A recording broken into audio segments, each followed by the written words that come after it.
Bueno, pues estábamos escuchando parte de lo que dabas a conocer, senador. Gracias por estar aquí con nosotros. Por fin se nos hace. Finalmente nos tenían medio... Senador Emilio Álvarez y Casa. Oye, pero además ya te dieron la bienvenida. Ya. Este lunes. Ahora que el maquillista gastaba harto maquillaje. Al personaje que vienes hoy y que además seguro si tuve sus cartones. Sí, yo soy seguidor del maestro Alarcón. Del maestro Alarcón. Sí ubicas el personaje. Sí, bueno, pues... Finalmente nos vemos las caras, Emilio. Finalmente. Tú, desertor, nada menos. No, el concepto correcto es falsario. Falsario. Ah, suena bien. Suena bastante bien. No, bueno, me han dicho hartos, ¿no? Sí, ya me voy. Estos no se acaban. Sí. Hay una lista. Sí. El otro día me Debería hicieron... haber un glosario, ¿no? ¿Crees? Hay Para que- un intelectual, no sé quién, iban casi 80 insultos en la mañanera. Ah, mira, lo vamos a... Hay que buscar, Vamos a invitarlo, ¿no? para que nos dé bien cuáles. Pero bueno, pues ya sabes que eres hoy la víctima del maestro Alarcón. Sí. Y entonces, bueno, pues aquí está, mírala. Así que... Hagan de cuenta como si no estuviera. Bueno, gracias, senador, por estar aquí con nosotros. Grande gusto. Y sobre todo porque, bueno, pues estamos también en medio de esto, ya lo dábamos a conocer, incluso veíamos parte de lo que has dado a conocer también en tus redes sociales, sobre esta posible ya militarización de las fuerzas policíacas en nuestro país, ¿no? Que al final, bueno, pues es lo que se está trabajando en todos los estados, ¿no? Es así. Congresos. Hoy una jueza dio un revés a esta decisión. ¿Qué está pasando o qué pasa si más allá de todo esto, o sea, se sigue con esta gira en los estados y por otro lado pues está esta orden? Mira, no lo quiero decir porque suena petulante, pero se los dijimos. Mis colegas de la mayoría en el Senado, Morena y sus aliados, creen que porque tienen votación simple mayoritaria pueden obviar o burlar la Constitución. Y eso no se puede, y no se puede por mandato de la gente. La gente le dijo al presidente y a su partido que no tenían permiso para modificar la Constitución por sí solos. Necesitan de la oposición. Y en el caso de la Guardia Nacional, decidieron trasladar a la Guardia Nacional a la Sedena, contrario a lo que dice textualmente la Constitución. ¿Eso a qué problema se enfrenta? A una falta de certeza jurídica, a amparos, a decisiones. Por ejemplo, en el Senado ya interpusimos una acción de inconstitucionalidad porque no puedes burlar la Constitución. Pero el tema no solo es la militarización de la seguridad pública, lo que vemos es mucho más allá, es la militarización de la vida pública en muchos órdenes. No solo ahora hacen aeropuertos, hacen trenes, reparten medicinas, reparten fertilizantes, ahora hasta el Internet va a atender el ejército. Vaya, pero entonces tú crees que esto pueden ser, ¿qué? ¿Como una pausa para que esto se haga? ¿Puede ser ya algo, una definición o definitivamente solamente es como... Mira, es un mandato judicial que se tiene que atender, incluso pero sabes que han pasado el juez ya da medidas de apremio si no se atiende. ¿Qué es lo que creo que va a pasar? Que la Suprema Corte va a traer el caso porque es previsible que haya más amparos y entonces resuelva. Lo que yo espero es que la Suprema Corte no se siente en otros temas que ha hecho lo mismo en materia de militarización. Si la Suprema Corte de Justicia de la Nación hubiera resuelto estos temas, tiene 4 acciones, 4 controversias y 2 amparos en la materia, no estaríamos en esta discusión, porque ya hubiera dictado el criterio que correspondería. Ojalá el ministro presidente asuma el rol que le corresponde como poder, deje de hacerle al paje el presidente. Honestamente, me incomoda decirlo, pero es que es así. No está haciendo el rol constitucional que le corresponde. No es el único. Hay otros 10 integrantes de la Suprema, pero ya, pues, digamos a la letra dice, ¿no? Se ha politizado, ¿no? Demasiado. Bueno, esto en cuanto a la reforma, veamos que sigue. Van 8 estados ya que aprobaron esta reforma. Entonces, bueno, pues no les falta mucho. Sin embargo, por el momento tienen que acatar lo que... Se necesitan 17. Y lo que llama poderosamente la atención, fíjate que el rol que ha asumido el secretario de Gobernación, porque la ley Fíjate qué curioso. Es que bueno, todo claro, ¿no? La primera obligación que la ley mandata al secretario de Gobernación es velar por la unidad nacional. Y en este tour, el secretario se dedica a pelearse con los gobernadores, a ofender, a insultar, y todavía se llama a sorpresa. No, pues es que está bien. Mira, lo que la ley dice es que tú tienes que encargarte de la unidad nacional, no de la polarización nacional ni del conflicto. No. Sorprende, sorprende. Más, sí, un poco, porque no habíamos visto que esto pasara, ¿no? Independientemente de la polarización que pudiera estar incluso un país como el nuestro. Este es el costo de la sucesión adelantada, que hay funcionarios de primer nivel que en lugar de atender sus responsabilidades, atienden sus ambiciones.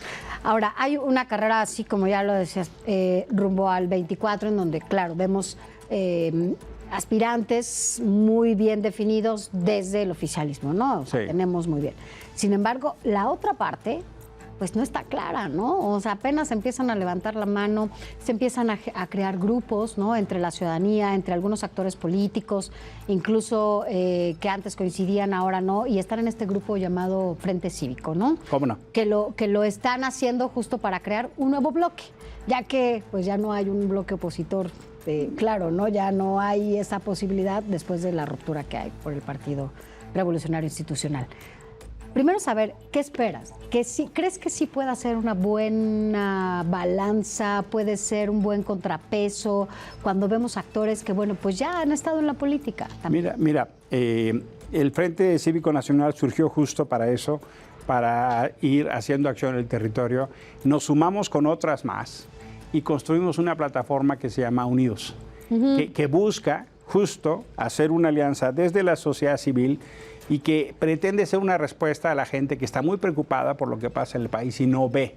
Y justo no ve respuesta, pues porque no se está viendo la organización que se requiere. Lo que nosotros ponemos por delante está bien. Si no tenemos un candidato que nos convenza a todas y todos en la oposición, entonces tengamos un método que nos organice y un método que nos legitime. Y por eso estamos pidiendo a los partidos políticos de oposición que tengamos condición no solo para organizarnos para la presidencial del 2024, también la batalla del Congreso, una parte importante de lo que hemos hablado pasa por el Congreso, y también la batalla por las gobernaturas del 23 y del 24. Queremos un programa ciudadano para no esperarnos, y hay un tema clave que tiene que ver con la propuesta de Unidos, es un gobierno de coalición, un gabinete donde las mejores personas que quieran ayudar a construir el país que queremos de futuro estén ahí. Que lo estaban empezando a hacer en el Estado de México, ¿no? Es correcto, eso es así. Mira, si yo tuviera que decir una idea para quien ahora nos ve, es hacer más grande y mejor lo que hicimos en el 21. ¿Funcionó? Sí. Morena no tuvo la mayoría constitucional. Perdieron 9 millones de votos del 18 al 21. En la revocación del mandato perdieron 15 millones. Y en el 22 hay que así notarlo. En las elecciones estatales del 22 hay una pedagogía, hay un hecho relevante. Donde hubo alianza, hubo victoria o competencia. Durango, Aguascalientes y Tamaulipas. Donde no hubo alianza, ganaron aquellos. Y ganaron en parte porque los que estaban gobernando entregaron. O están de embajadores o están de corcholatitas. Bueno, también Oaxaca, Quintana Roo Hidalgo. E Hidalgo. No hubo alianza. En esos tres, parte de la entrega fue encargarse de que no hubiera alianza. Ahora, ¿están a tiempo? No, pero por supuesto. ¿Crees que sí todavía están a tiempo de formar, de lograr, de hacer algo para hacer contrapeso de lo que vivimos? Yo no solo estoy claro que estamos a tiempo. Mira, en el 21 la oposición tuvo más votos que el gobierno, nada más para estar claros, en absolutos. En la Ciudad de México somos mayoría. En el Estado de México ya se le ganó a Morena. En el Estado de México la oposición en el 21 tuvo más de 400,000 votos más que Morena. Entonces no es cierto que es una maquinaria imbatible, no es cierto que no pierden, no, claro que sí. En el Estado de México se recupera una parte importante de los distritos y de las ciudades más importantes. En el 21, de las 35 ciudades más importantes, la oposición ganó 28. Entonces, ¿qué pienso? Que claro que vamos hacia una elección de Estado, Sofía. Eso no tengo duda. Ahí están los siervos de la nación, ahí están los programas sociales, ahí está la mañanera, ahí están las corcholatas en campaña. Hoy yo acabo de subir un tuit salgo del Senado y veo una camionetota con una calcomanía que está violando la ley. Promoviendo, dice, que siga López, estamos a gusto. Es un promocional de Gusto López. Pero también está Claudia Sheinbaum y Monreal ahora ya va a organizar un torneo de luchas en el Senado Jicotenca el miércoles, por el amor de Dios. O sea, ¿cómo así, Sofía? Con el, bueno, pues... O sea, quienes juraron cumplir la ley, el ejemplo que dan es violarla. Mal va la cosa, ¿eh? Ahora, en este grupo Unidos, que entiendo va parte del Frente Cívico que se hizo, claro. Y otros, están empresarios. Está, sí, por México, está Claudio X González. Uno de los más golpeados, por cierto, por el presidente, ¿no? Es cliente frecuente. Sí. Me decía que ha sido nombrado más de 300 mañaneras. Yo no sé quién más, él y junto con Felipe Calderón y bueno, pues ya, ¿no? Carlos Salinas. Al presidente le gusta hacer esta cosa de los buenos y los malos. Ajá. Y Claudio es para él, ¿no? Muy malo. Pero él tiene una virtud que hay que poner en la mesa. Felipe Calderón se enojó con él cuando habló del tema educativo en Mexicanos Primero y atacó a la maestra o señaló la cosa que pasaba con la maestra Elbester. Luego Peña Nieto se enojó cuando hizo Mexicanos contra la corrupción. Y ahora López Obrador cuando sí por México. Si alguien es atacado por 3 presidentes de distintos países, perdón, de distintos partidos, parecen distintos países, sí. ¿No estará haciendo algo que valga la pena? Yo creo que sí. Pues mira, hay personajes que son clave para él, ¿no? Y sobre todo para mencionarlos en la mañana. Sin embargo, lo que sí es que justo en este grupo Unidos, además de empresarios y de organizaciones de la sociedad civil, hay que decirlos, que son totalmente apartidistas y han estado también pues involucrados en esta posibilidad que se tenga para el 2024. También hay otros políticos que no les ha ido tan bien. ¿Les conviene tener a personajes de la política de antaño que pues ya no tienen mucho que ver o que incluso la gente, seguramente se los dicen, la sociedad civil siente cierta apatía, ¿no? Es correcto. Mira, yo sí pienso que los partidos políticos, me refiero a PRI, PAN, PRD, pongo MS ahora un poco aparte, tienen que entender por qué perdieron la confianza. No solo tienen que hacer un mea culpa, tienen que poner remedio y trapito. Porque además también es consecuencia de lo que se está viviendo. El 18, ¿no? O sea, los gobiernos tienen que hacerse cargo. No, es así. Yo eso estoy absolutamente claro. Pero también debo decirte que esta es una alianza, déjame decirlo aquí, ciudadano político, que está invitando a las personas con 3 características. Quien esté preocupado en defender la democracia, las libertades y derechos y las instituciones democráticas está invitado. ¿Necesitamos de la sociedad política? Sí, porque los partidos son la vía para llegar a la boleta. ¿Necesitamos a la sociedad civil porque da legitimidad y credibilidad? Sí. ¿Qué intentamos en Unidos? Una alianza virtuosa de los 2 extremos. Por supuesto que hay gente que ya tuvo su tiempo, sí. Pero hay gente que eventualmente, por ejemplo, cuando presentamos, había 3 mujeres muy valiosas, muy distinguidas, de nueva propuesta, de nuevas organizaciones, pero eventualmente no se sabe quiénes son, porque no son conocidas. Entonces tienen legitimidad, pero tienen causa. Y se trata entonces esencialmente de sumar. Por eso el nombre, Unidos.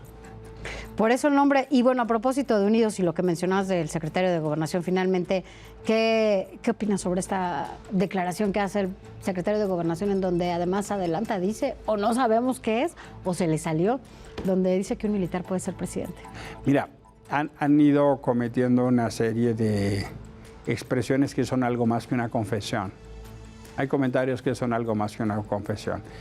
Estamos advirtiendo, la semana pasada fue clave porque estuvieron el general secretario y el almirante secretario del Senado, de mirones de palo, ¿no? O de piedra, porque decidieron no hablar y la mayoría sí lo decidió. Pero la militarización no solo es porque ocupen espacios públicos, sino porque están haciendo política. El mensaje que mandó el secretario Dan Augusto es extraordinariamente preocupante. Cuando el general secretario, el Día de los Niños Héroes, nos dice: no, es que el que opina en contra es traidor a la patria, se prenden los focos rojos. Ahora resulta, puedo entender que en el ejército la lógica es la disciplina, pero que la regla del ejército no las quiera pasar a la vida civil, eso es extraordinariamente peligroso. En democracia se vale el disenso, se vale pensar distinto, eso nos enriquece. En la democracia, pensar de una sola manera tiene 3 definiciones: dictadura, autoritarismo o autocracia. Y eso es una señal de alerta y que a Dan Augusto le está dando la matraquita a ese tamborcito, preocupa. Claro que preocupa. Además está en campaña, ¿no? Sí, pues, o sea, él está eventualmente yo no le pusimos ese nombre nosotros, se lo puso el propio presidente, en la carrera de las corcholatas un poco relegado. Entonces hace mucho ruido para llamar la atención. Sí, pero no se hace cargo de su responsabilidad. De la principal. Para eso le pagan. Muchas gracias. Le pagamos. Gracias. Sí, todos. Todos, Hay que decirlo, porque todos pagamos impuestos. ¿No? Es correcto. De los impuestos. No. Mira, ya el maestro está terminando tu cartón. Queremos saber qué hizo el maestro. En realidad ya había terminado desde hace rato al senador. Está muy facilito. Es lo bueno de dibujar feos. Sí, es correcto. Yo fui a tomarme un café, a cenar unos taquitos, hasta que finalmente pues ya terminó la sesión y puedo presentar aquí al senador, que es nada menos de los que están pujando ahí para el tema de que pues la Constitución que se defienda, ahí trae una Constitución, y bueno, pues algunos de los conceptos que estuvo diciendo durante la entrevista. Así es que, pues ahí está. Senador, no digas que no te mejoré. Te subí el promedio. Exacto. Oye, bueno. Muchas gracias. Gracias, maestro. Oye, Gracias. que me lo vas a arreglar, ¿no? Claro que sí. Claro. Eso. Ya, Es más, firmar lo voy a marcar. Para que vean que los moneros somos los que le damos chayote a los políticos. Aquí así es así. Chayo. Ahora sí te pueden decir lo que sea. Lo que sea. Ya ves que como, bueno, ahorita lo digo afuera, no voy a decir. Es momento de ir a un corte. Gracias, senador, gracias por haber estado aquí con nosotros y vamos a regresar justamente para saber pues cómo le ha ido al secretario de Gobernación, Adán Augusto López, en esta visita, en esta gira que está haciendo por diferentes estados, en particular con los congresos. Regresamos.